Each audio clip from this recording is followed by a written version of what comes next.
Después de nuestra oración de hoy, lunes 7 de noviembre del 2020, 22, ay, siempre me atraso con la fecha, tenemos dentro del marco de los pecados que hemos venido analizando, eh, los pecados que particularmente, de modo habitual, de modo irremediable, impiden el acceso a la intimidad y por lo tanto impiden al conocimiento del otro y, y como resultado trágico se impide el acceso al verdadero amor. Y en esta ocasión me voy a referir a un mal nacional. Incluso un mal, no puedo juzgar la conciencia de cada quien, pero sí juzgo el fenómeno cuasi colectivo. Y este fenómeno cuasi colectivo que hoy nos agobia en gran medida en este país, y bueno, ¿por qué no decirlo también en el resto del mundo? Pero vamos a referirnos especialmente a la cultura mexicana. De Mexicali a Cancún y de Reynosa a Puerto Escondido, cruzando con una X todo el territorio nacional y si quieren una línea más, de Veracruz a Acapulco. Entonces, me voy a referir hoy a este terrible pecado que es el pecado, como lo llama Benedicto XVI, el terrible, así lo califica, el terrible pecado de la cobardía. Pero no es una cobardía, digamos, que nos genera un animal peligroso o como algunas mujeres se espantan tremendamente porque por ahí anda un ratón. No, no me voy a referir a los miedos comunes por circunstancias comunes, sino a algo muchísimo más importante, muchísimo más dramático, que es el pecado a proclamar, el pecado de cobardía para señalar el mal, sobre todo en el círculo cercano a nosotros, y para proclamar el bien. Para anunciar la verdad y denunciar el mal, generalmente en nuestra cultura existe muchísima cobardía. Por esa razón a mí me dio tanto gusto ese par de documentos firmados por el SEM, por el Consejo Episcopal Mexicano, uno refiriéndose a la defensa del INE y el otro refiriéndose a algo que considero que ha sido una reacción un tanto pasiva de muchos de nosotros o de la mayoría de la población. Y me refiero a la prohibición de la manifestación pública de los nacimientos. O sea, ya va a estar prohibido poner nacimientos en la vía pública, en los lugares en donde siempre se han puesto nacimientos, y en un segundo acto de valentía muy notable, nuevamente el SEM, el Consejo Episcopal Mexicano, vuelve a protestar de una manera contundente. Se nota la firme mano, valiente, asertiva, poderosa, de Monseñor Castro y Castro, que es el presidente actual de esa agrupación, que guardó silencio por más de 100 años, hasta que hace muy poco las protestas comenzaron por escrito, cuando escribieron ese famoso documento en el que señalaron que la reforma al INE era retrógrada, era, sí, no recuerdo la palabra precisa, un acto de retroceso, regresiva fue la palabra que utilizaron, e indigna e inaceptable de aceptar por cualquier persona de bien. Y ahora salen a la defensa de los nacimientos de una manera también muy valiente.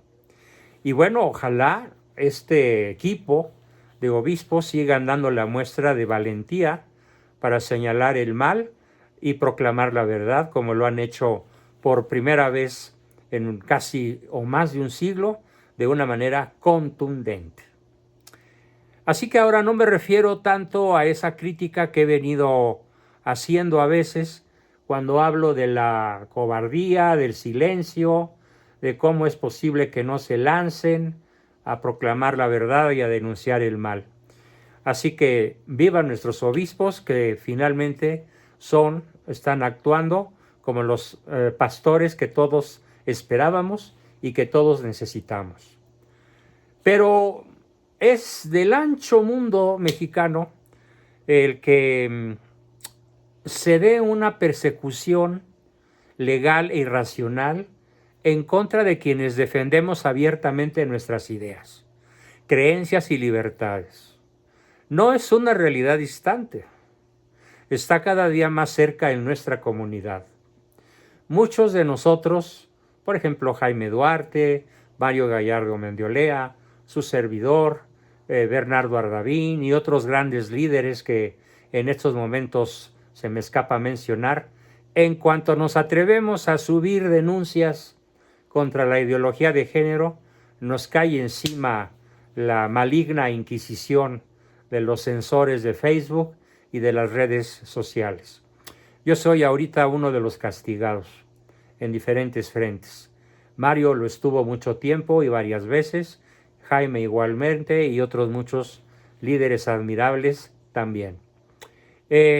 Y hoy voy a contarles un acto verdaderamente asombroso e indignante que por fortuna no sucedió en México. Pero en este caso, pues ya el planeta es una aldea global. Este caso con el que quiero abrir el tema se trata de Caroline Farrow. ¿Quién es Carolina Farrow? Una activista de esa organización que se llama Citizen Go, que es muy valiente. Es una mujer de 48 años. ¿Y qué creen?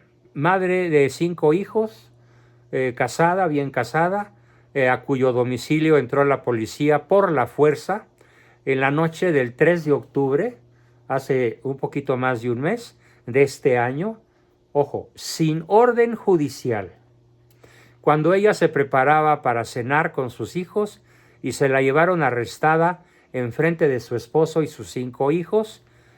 ¿Y por qué la arrestaron? Bueno, pues la prensa inglesa dice que el delito de Caroline es... Perdón, voy a admitir 2 personas, ¿ya? Que el delito de Caroline es haber dado un permanente testimonio de su fe y de la defensa de la vida y de la familia.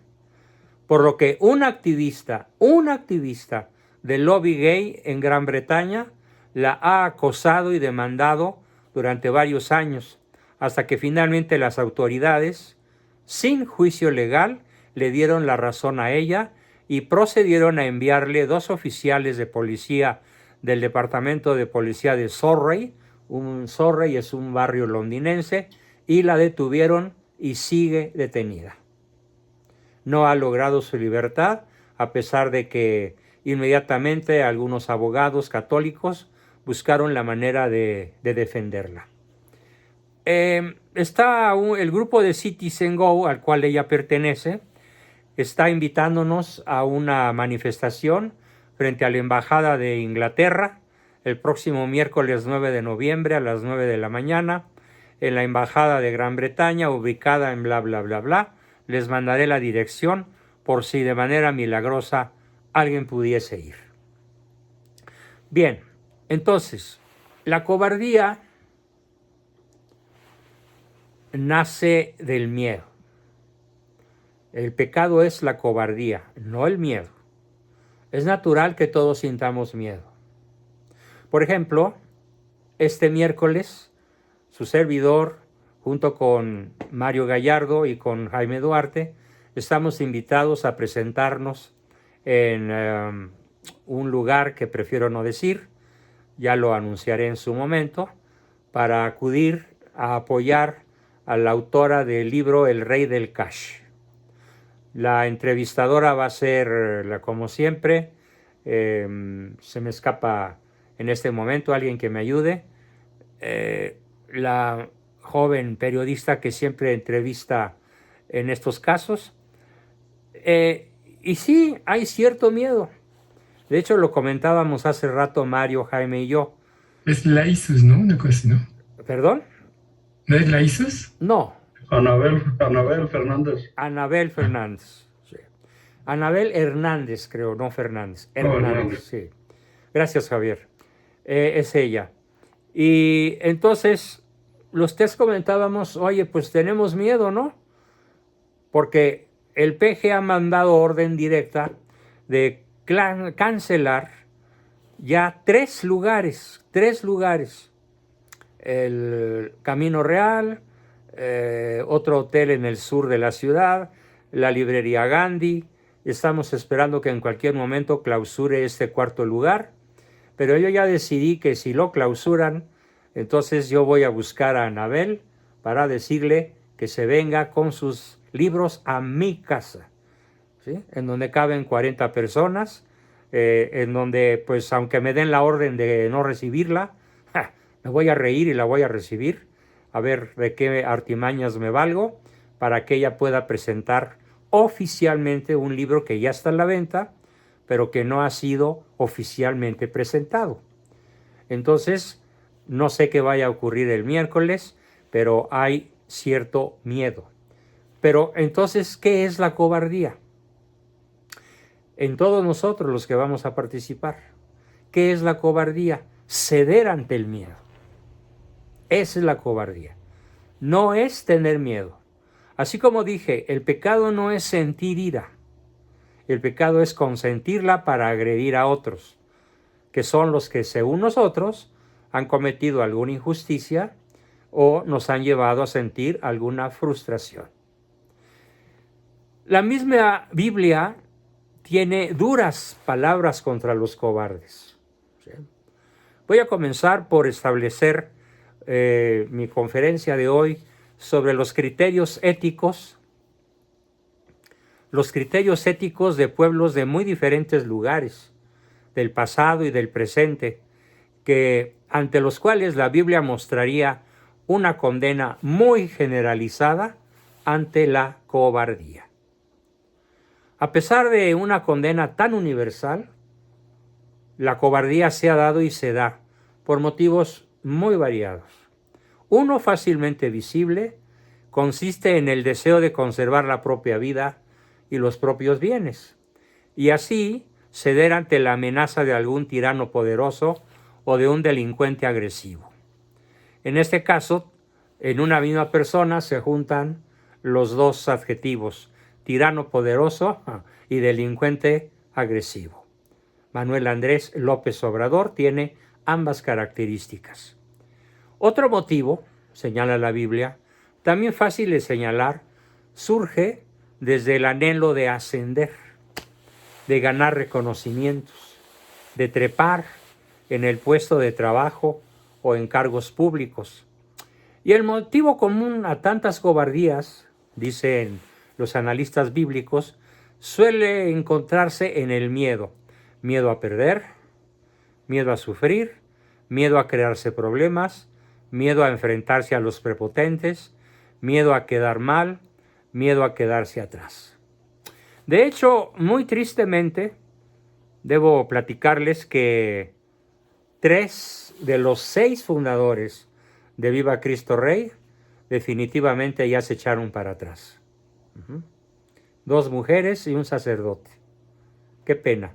Quedamos Mario, Jaime y yo, porque a pesar del miedo que a veces nos da proclamar la verdad y denunciar el mal, pues nos aguantamos, nos amarramos el cinturón, por no decir más abajo, y nos tiramos a la yugular de quien se nos ponga enfrente. Por miedo muchos no dicen lo que piensan, ni siquiera en familia. Qué difícil es, por ejemplo, cuando un familiar nuestro, una hija, por ejemplo, se arrejunta con un casado y no tenemos el valor de señalarle que eso es vivir permanentemente en pecado mortal. Y que si continúa así, pues culminará su vida terrestre con la entrada y no precisamente al paraíso. Qué difícil es decirle la verdad con caridad. pero tomando en consideración que decir la verdad, en este caso, es la mejor obra de caridad. Ni siquiera en familia o entre amigos. ¿Por qué preferimos quedarnos en silencio?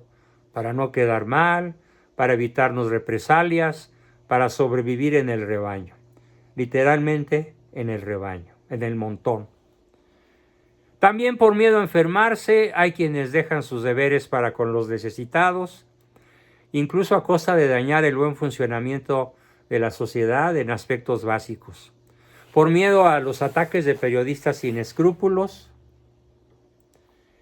o de enjambres de comentaristas anónimos y bien organizados, hay quienes ocultan sus convicciones religiosas o éticas.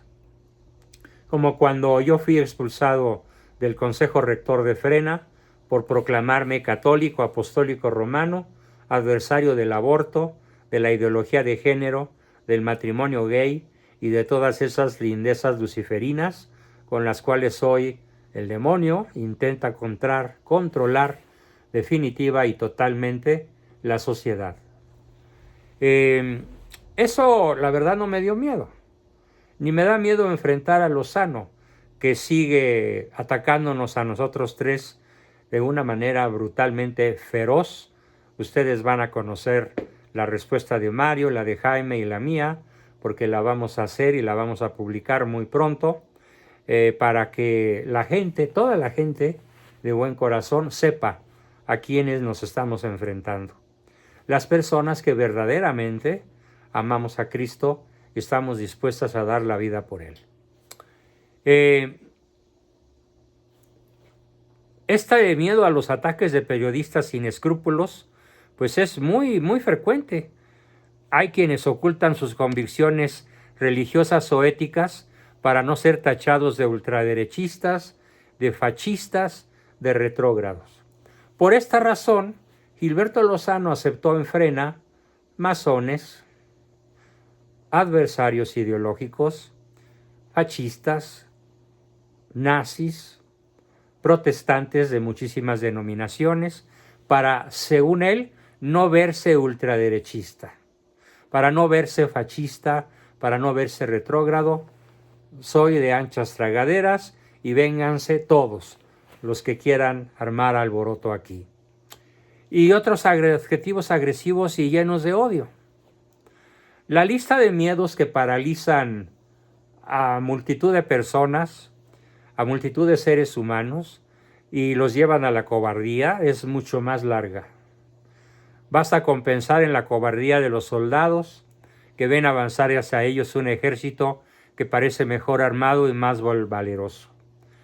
Pero no nos vamos a referir al ámbito militar, sino al ámbito ético, al ámbito social y familiar. Muchas cobardías dañan, hieren, destruyen profundamente a quienes sucumbimos ante ellas, al obrar no según lo que consideramos como bueno y justo, sino simplemente según el deseo de huir de problemas y de conservar una vida más o menos tranquila. Pero por más extendida que esté, la cobardía sigue siendo condenada por la ética de casi todos los pueblos. Porque un cobarde falla como hombre, como persona, como miembro de una familia, como parte de una sociedad, tribu o estado. La misma Biblia tiene palabras muy duras contra los cobardes, que aparecen, por ejemplo, en una enumeración de quienes recibirán un castigo severo. Curiosamente, esta lista está encabezada por los cobardes, del Apocalipsis 21, versículo 8. Lo digo para que nadie tenga la menor duda de que me estoy basando en la Biblia a partir de estos momentos, donde daré amplia explicación y amplias citas de cómo nos estamos enfrentando a un mal señalado milenariamente por nuestra fe. Dice la Biblia en Apocalipsis 21:8, pero los cobardes, los incrédulos, los abominables, los asesinos, los impuros, los hechiceros, los homosexuales, los idólatras y todos los embusteros tendrán su parte en el lago que arde con fuego y azufre, que es la segunda muerte. En cambio, quien confía en Dios, quien ha logrado controlar sus miedos, quien tiene clara su meta y está dispuesto a sacrificarlo todo por un bien más grande, supera la cobardía y entra a formar parte de los valientes, de los luchadores, los que defendemos la justicia en el mundo. Y curiosamente, varios evangelistas lo dicen así: arrebatan el reino de los cielos. O sea, nos quedamos con él en un arrebato de valentía, cosa que no harán precisamente los cobardes. Este arrebatan el reino de los cielos está en Salmos, en Mateo y en Corintios. La iglesia, la que llamamos la barca de Pedro, así le dicen, la barca de Pedro, ha tenido muchas tempestades y ha de tener todavía otras muchas que están profetizadas. Incluso el último profeta todavía no muere y ya se están cumpliendo cabalmente sus profecías. Y me refiero al Papa Ratzinger, al Papa emérito Joseph Ratzinger, Benedicto XVI, que señaló justamente lo que hoy en día está ocurriendo en la iglesia. Y que precisamente para no caer yo en cobardía, he estado estudiando lo que les quiero transmitir acerca de este cisma, de esta serie de errores, que si bien no pueden ser tachados de herejías porque no han sido declarados ex cátedra, de todas maneras son errores que tienen a la Grey católica sumamente desconcertada. Ya hablaremos de eso sin temor, o a lo mejor con miedo y con temor, pero sin aceptar ser yo vencido en este caso, ni por el miedo ni por el temor, sino proclamar la verdad, cueste lo que cueste. Entonces, todavía hay muchas cosas que están sucediendo que fueron profetizadas por Ratzinger y por tanto él como cardenal como posteriormente por papa. Acuérdense que él se retiró en el 2007, si mal no recuerdo, y dice él que en el cual, profecías en las cuales las olas del mar invadirán el bordo. Y parecerá realmente que los pocos que están dentro perecerán. Cristo parece haber conservado su costumbre juvenil de dormir en esos casos y también su idiosincrasia de no amar y más bien detestar la cobardía. Este párrafo que acabo de platicar y de comentar está escrito por un fabuloso, extraordinario autor argentino, sacerdote, jesuita, escritor, teólogo, filósofo, novelista, de nombre Leonardo Castellani. Se pronuncia Castellani. Les ruego, por favor, a los que realmente quieran culturalizarse, avanzar en el contenido de su fe, volverse más conocedores de ella, busquen en la web, pongan simplemente el nombre Leonardo Castellani y con un clic van a tener acceso a muchísimos de sus libros en formato PDF, o van a tener acceso a sus artículos, a sus conferencias grabadas, a sus videos, porque a pesar de que este extraordinario sacerdote ya murió, pues sus alumnos y sus discípulos se han encargado de alimentar una página donde realmente podemos abrevar de manera interminable y permanente esos tesoros que muchas veces ignoramos. Continúa él diciéndonos que el temor en medio de las tormentas no es privativo de los niños, sobre todo cuando la sacudida de la barca de Pedro amenaza arrojar a muchos por la borda. Y repito el concepto ahorita porque había muchos que no habían entrado cuando lo expliqué. Sentir temor, sentir miedo, no es pecado. Entonces, ¿dónde está el pecado? En ceder y volverse cobarde.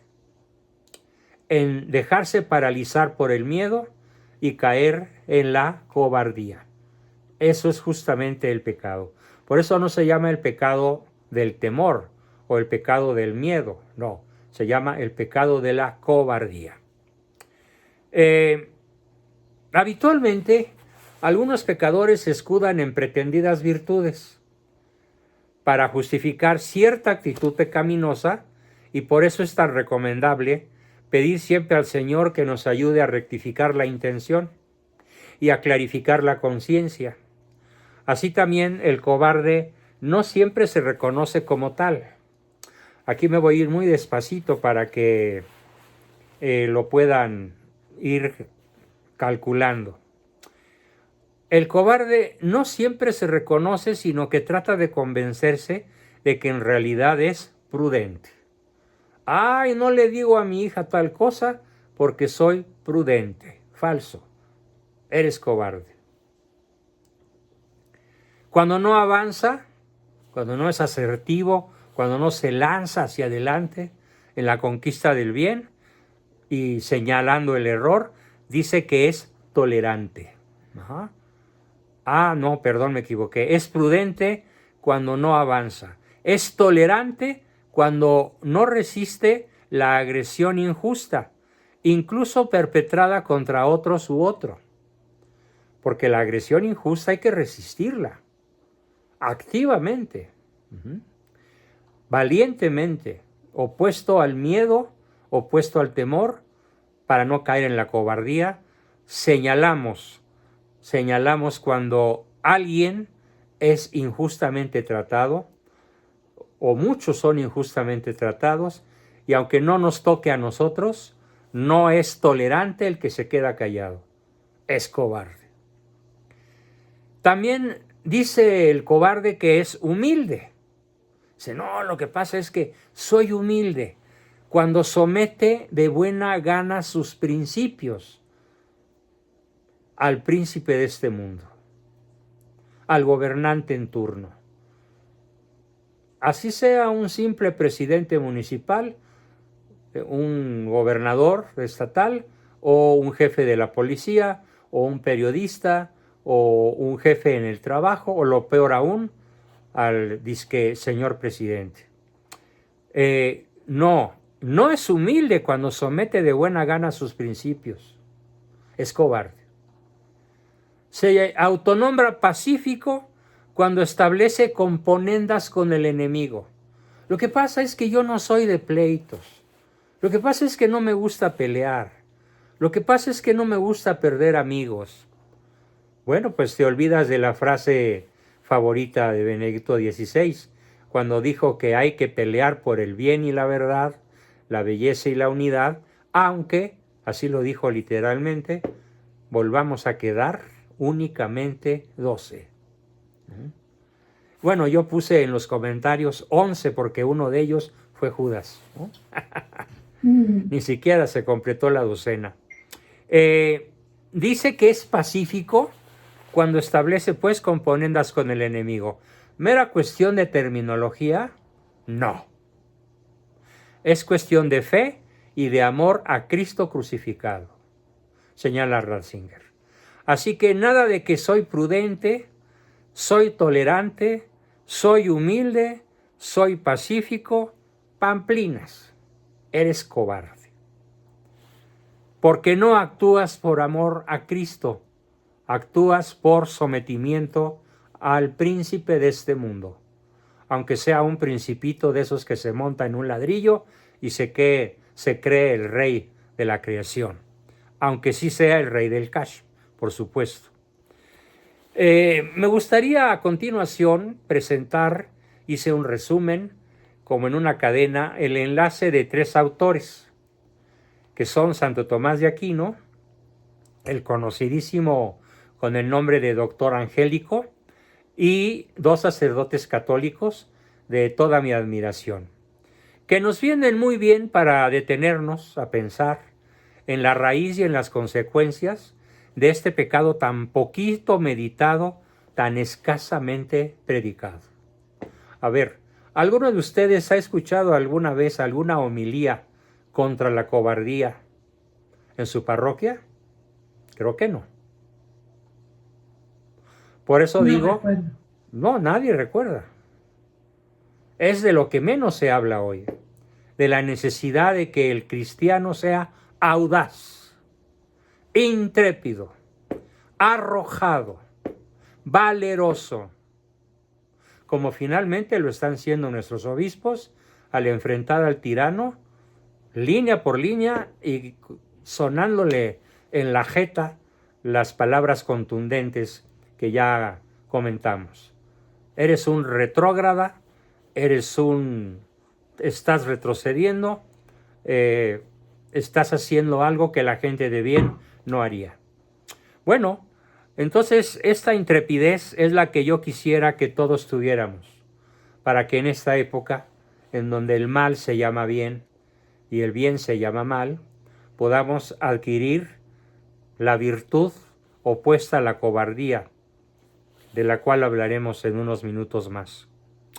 Así como por la presunción, uno sobrepasa la medida de su capacidad al pretender más de lo que realmente puede, así también, nos dice Santo Tomás, el pusilánime, o sea, el cobarde, falla en esa medida de su capacidad, al rehusar tender a lo que es proporcionado a sus posibilidades. Fíjense qué concepto tan contundente. No es que el cobarde no tenga posibilidades de ser intrépido, audaz y valeroso. Sí las tiene, pero por pusilánime las niega en sí mismo. Pudiendo utilizarlas en su combate por el bien, la verdad, la belleza y la unidad, prefiere hacer a un lado las armas y declararse tolerante, pacifista, prudente, etc. Y darle paso a la pusilanimidad, donde sí está el pecado. Porque la pusilanimidad es tan pecado como lo es la soberbia que presume de lo que no se tiene. Porque aquí en la pusilanimidad se abandonan los talentos, las virtudes, los conocimientos, las posibilidades que sí tenemos. En eso consiste la cobardía. De ahí que el siervo que enterró el dinero de su señor y no negoció con él por temor, surgido de la pusilanimidad, es castigado por su señor, como leemos en Mateo 25 y Lucas 19. Continuamos con el concepto fundamental de pusilanimidad. Esta puede incluso provenir de algún modo de la soberbia. Por ejemplo, si el pusilánime se aferra excesivamente a su parecer. Y entonces por eso cree que no puede hacer las cosas de las que es capaz. No puedo. Y se aferra al no poder y entonces se aferra a su pusilanimidad, que es una especie de variante de la soberbia por ser tan necio. De ahí que se diga en Proverbios 26, el perezoso se cree prudente, más que 7 que sepan responder. En efecto, nada impide que para unas cosas uno se sienta abatido y muy orgulloso de otras. La pusilanimidad puede considerarse en este caso de 3 modos. Aquí es donde entra su servidor desde el punto de vista psicológico. Vamos a ver de qué 3 maneras podemos caer en la pusilanimidad. La primera es la pusilanimidad en sí misma, como pecado, como vicio. Y así es claro que según nuestra propia razón, ojo, con la pusilanimidad, ¿a qué virtud nos oponemos? A la magnanimidad. La pusilanimidad está en el extremo izquierdo, la magnanimidad en el extremo derecho, de la cual se distingue como la grandeza y la parvedad respecto de lo mismo. En efecto, así como el magnánimo, por la grandeza de su alma, tiende a lo grande, el pusilánime, por la pequeñez de su ánimo, renuncia a lo grande. Renuncia a las grandes hazañas propias de la magnanimidad, que a su vez es una de las virtudes fundamentales de la virtud cardinal de la fortaleza. Así que todos los que estamos aquí En el México que nos tocó vivir, estamos llamados a la fortaleza y dentro de la fortaleza a la magnanimidad como opuesta a la pusilanimidad. Es la exhortación básica de esta sesión. En segundo lugar, desde el punto de vista psicológico, ya vimos el primero, que es la pusilanimidad, como opuesta a la magnanimidad. Puede considerarse la pusilanimidad en su causa, como parte de falla del entendimiento, que es la ignorancia de la propia condición, y por parte de la voluntad, ya no de la inteligencia, y por parte de la voluntad se da el temor de fallar en cosas que se estiman falsamente como superiores a lo que realmente podemos hacer. En eso se ampara el cobarde. No, no puedo. No, no sé. No, no me atrevo. ¡Ay, qué miedo! Como de las discusiones que luego tengo con ese tipo de señoras que por desgracia abundan en el ancho mundo mexicano y que tienen miedo, pánico, terror paralizante de decirle a su esposo cosas tan simples como necesito hablar contigo. ¿Cómo? ¿De qué? ¡Ay, no molestes! Estoy viendo la tele, estoy viendo el fútbol, mira, déjame ver. Y luego ya termina el partido y se ponen a ver la repetición. No, una mujer para hablar con su pareja, para hablar con su marido, cuando es necesario hablar, se le planta enfrente de tal manera, con tal valentía, con tal intrepidez, con tal audacia, opuesta a la pusilanimidad, de manera magnánima, aspira a lo grande y se planta frente a él y obtiene el diálogo. Rara vez es al revés. Rara vez es el marido que no se atreve a hablar con su mujer. Más bien, los maridos en este país pecan de lenguaraces. Y además pecan también de imprudentes. Y aunque ella esté dormida, o esté atendiendo a los bebés, o esté haciendo algo de sus quehaceres, la interrumpen para hablar con ella de cosas que muchas veces son una verdadera imprudencia. El problema es de la mujer. La falta de magnanimidad, la falta de capacidad para oponerse a ese miedo paralizante que le provoca el marido. Bien, esto es el segundo aspecto. El tercer aspecto es que podemos considerar la pusilanimidad en su efecto. ¿Y cuál es el efecto? Que es renunciar a las cosas grandes de las cuales uno es capaz de hacer. El pusilánime, el cobarde, se pierde de las cosas grandes que sería capaz de hacer. Claro, no estoy diciendo, mujer, atraviésatele a tu marido de manera imprudente y dale un par de cachetadas para que te escuche.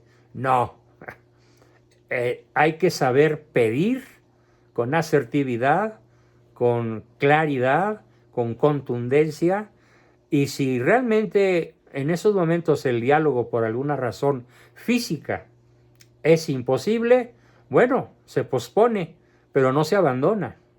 La necesidad de plantarse un par de horas después, al día siguiente o muy pronto y exigir, haciendo a un lado la cobardía, ese diálogo profundo de intimidad que puede resolver muchísimos problemas.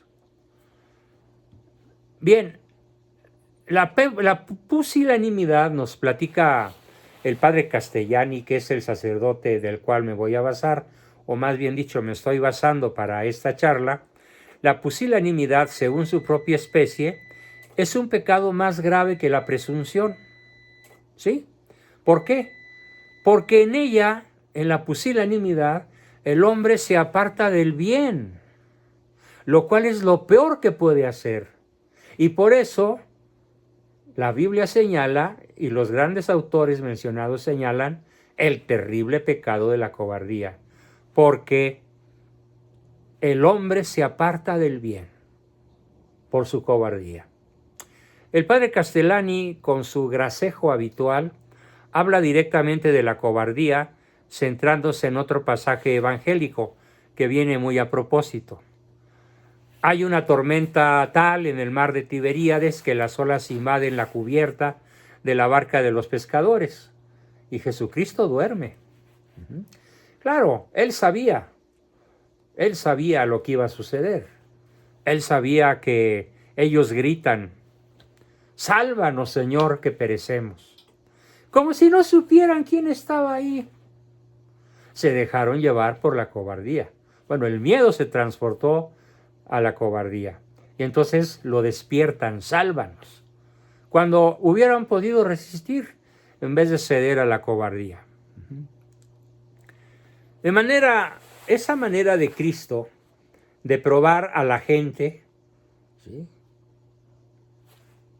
fingiendo dormir, porque aunque estuviera dormido estaba conocedor de lo que ocurría, lo único que prueba es que Cristo realmente quiso una prueba de vida, de verdad, de realidad, no de ficciones.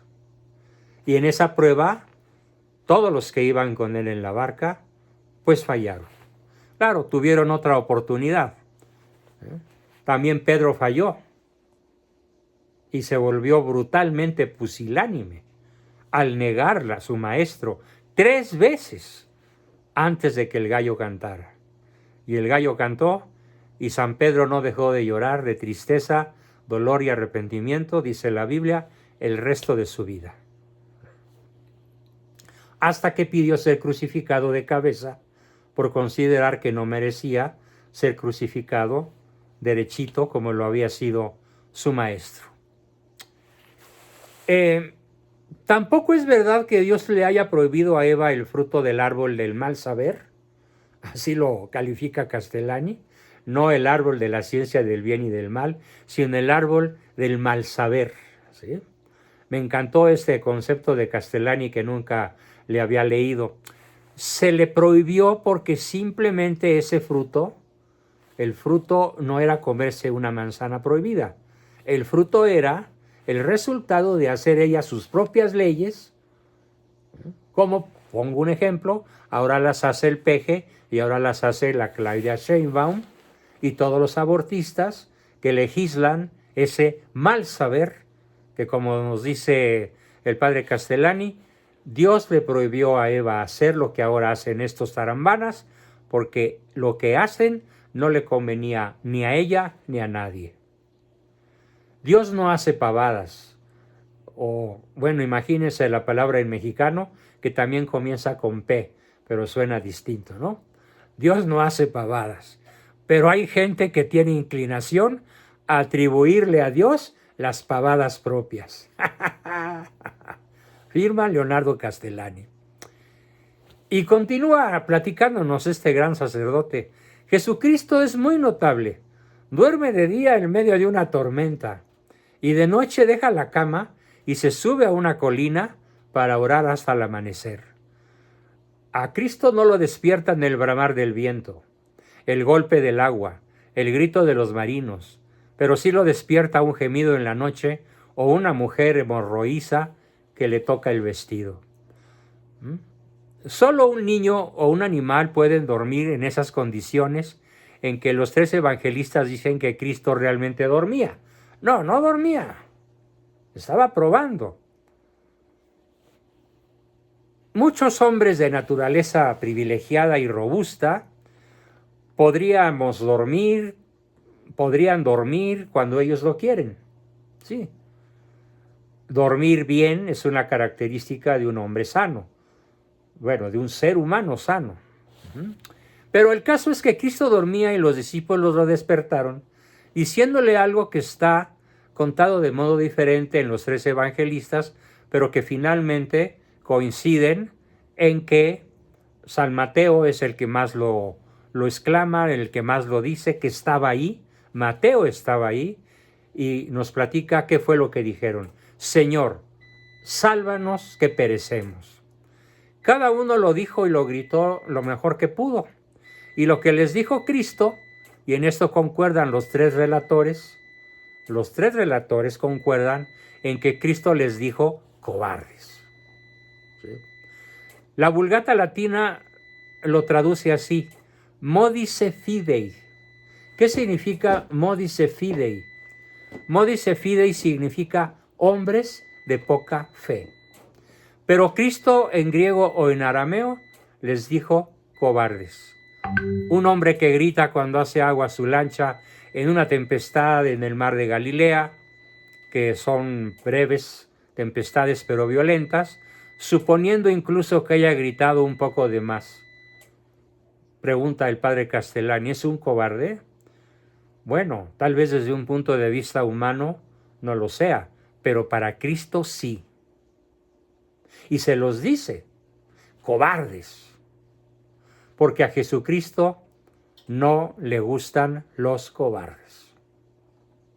No pertenecemos a su grey, no pertenecemos a su rebaño, los cobardes, los que callan, los que no señalan el mal, los que no proclaman el bien. A esos Cristo nos va a vomitar el día de nuestro juicio personal. Cosa terrible. La iglesia de Pedro, la barquilla de Pedro, ha tenido muchas tempestades y ha de tener otra, como lo decía, que ya la tenemos presente.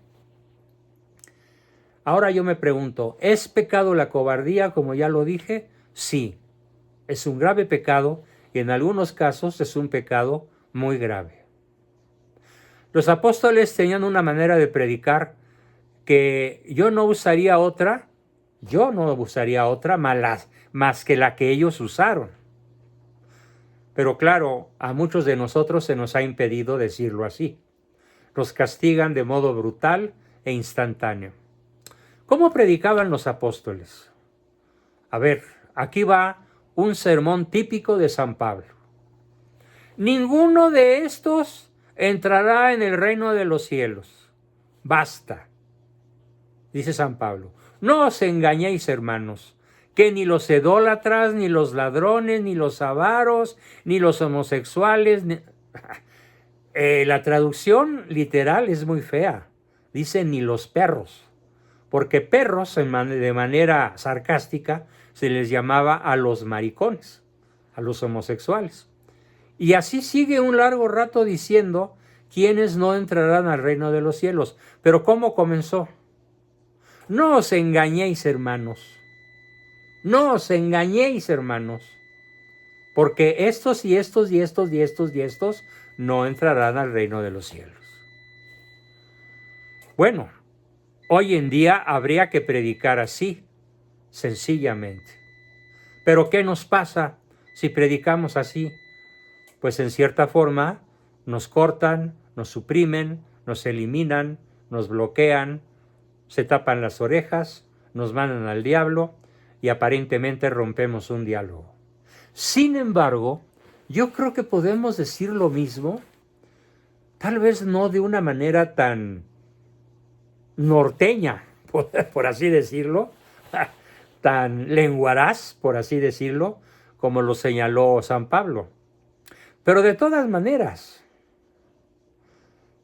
recuerdo hace poco haber tenido agrias discusiones con una persona del mal llamado género homosexual y le dije, lo que te estoy diciendo, que no entrarás al reino de los cielos mientras sigas siendo un homosexual práctico, y te lo puedo decir como un acto de caridad, porque decirle a alguien su grave error que lo va a llevar al infierno y advertírselo en nombre de Cristo es una obra de caridad.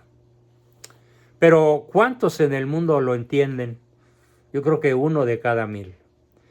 Y no es suficiente lo que he dicho para añadir entonces lo que dice San Juan en su Apocalipsis, que es una profecía acerca de los últimos tiempos, donde San Juan añade a la lista de pecados a los que no se refirió San Pablo con dos cosas más, 2 pecados más, los mentirosos y los cobardes. Ciertamente San Pablo no usó en su tremenda filípica la palabra cobardes, ni la palabra mentirosos, sino todas las demás que dije. Pero concretamente San Juan sí añade estas dos, los mentirosos y los cobardes, lo cual parece indicar que en los últimos tiempos habrá un gran esfuerzo del demonio para implantar la mentira y la cobardía. ¿Y esta cobardía cómo será instalada en la inmensa mayoría del mundo cristiano? Pues muy fácil, como prudencia, como tolerancia, como amigo de la paz, como tolerante, como laissez-faire, laissez-passer, liberal. Como ahora está sucediendo desgraciadamente algo que a mí verdaderamente me enfurece, me indigna, y es que la iglesia, desde su más alta cúpula, está tratando de acomodarse al mundo, en vez de acomodar al mundo al mensaje de Cristo. Muy pocos sacerdotes hoy hablan con la claridad necesaria. Muy pocos obispos. En México ya los tenemos, finalmente. O estaban por ahí, no son nada jovencitos, y finalmente, movidos probablemente, seguramente por el Espíritu Santo, se atrevieron a hablar. Es un oasis de agua pura y con palmeras que nos quitan el sol canicular en medio de un desierto brutal. Pero tenemos que ocupar su puesto. El puesto que el cobarde nos deja es para nosotros, los que sí queremos entrar al reino de los cielos, con el rubro de valientes, con el rubro de magnánimos. Dios nos pide confesados. La cobardía en un cristiano es un pecado serio, porque es señal de poca fe en Cristo. Cobardes y hombres de poca fe, dice Cristo, que ha dado sus pruebas de que es un hombre a quien el mar y los vientos obedecen. Dice el Evangelio de hace poco. Con lo cual, por tanto, el miedo no es una cosa lícita. Es una cosa horrible, es un pecado horrible, dice la Biblia, pero ni siquiera, y también utiliza la palabra, no es lícito. Julio César, el gran emperador romano, en una ocasión parecida a la de la barca, no permitió a sus compañeros de guerra que se asustaran. ¿Qué teméis?, les dijo. Lleváis a César con su buena estrella. Eso les dijo, y los obligó a dejar a un lado la cobardía y a actuar con valentía. Mucho más, imagínense, con nosotros no está el gran emperador Julio César, con nosotros está Cristo, y muy pocas veces nos hacemos conscientes de este compañero de batalla, nuestro Señor Jesucristo. Dijo César, me acompaña mi buena estrella, pero nosotros seguimos al que creó las estrellas, no al que tiene buena estrella, ¿no? Lo que gobierna el mundo son las ideas y las mujeres, le dijo uno a Julio César. Y él contestó, las ideas lo dudo mucho, las mujeres habría que hacer la prueba. ¿Qué sucedería si en México nos saliese como presidenta, como gobernadora, una especie de Teresa de Jesús? ¿Sí? La gran Teresa de Jesús, la Madre Teresa, pero la Teresa del Renacimiento, ¿sí? Cuando dijo a propósito antes de ser monja, no me casaré con ningún hombre que sea un cobarde. Yo creo que se vendrían abajo las tiranías en turno y no subiría jamás ningún otro tirano. En otros tiempos, los mexicanos, los colombianos, los argentinos, los norteamericanos, los habitantes de este planeta, pero quedémonos con los mexicanos, tal vez no éramos ni tan adulones ni tan cobardes como ahora. Para conocer la adulación, basta con ver las mañaneras. Basta con ver cómo el 67% de la población sigue adulando al tirano, al perverso y al malvado. Que Dios nos salve. Pero para eso, para que Dios nos salve, tenemos que hacer lo que finalmente nos dice otro formidable sacerdote, don Horacio Bojorge, también Societati Jesus, donde trata la cuestión de la fortaleza cristiana. Y con esto del padre Horacio Bojorge terminamos. La teología de la Guerra Santa, estamos en Guerra Santa, se deja resumir en algunos artículos de fe y constituyen lo que podría llamarse el credo del guerrero. Somos guerreros, o el manual de guerra, Deuteronomio capítulo 20.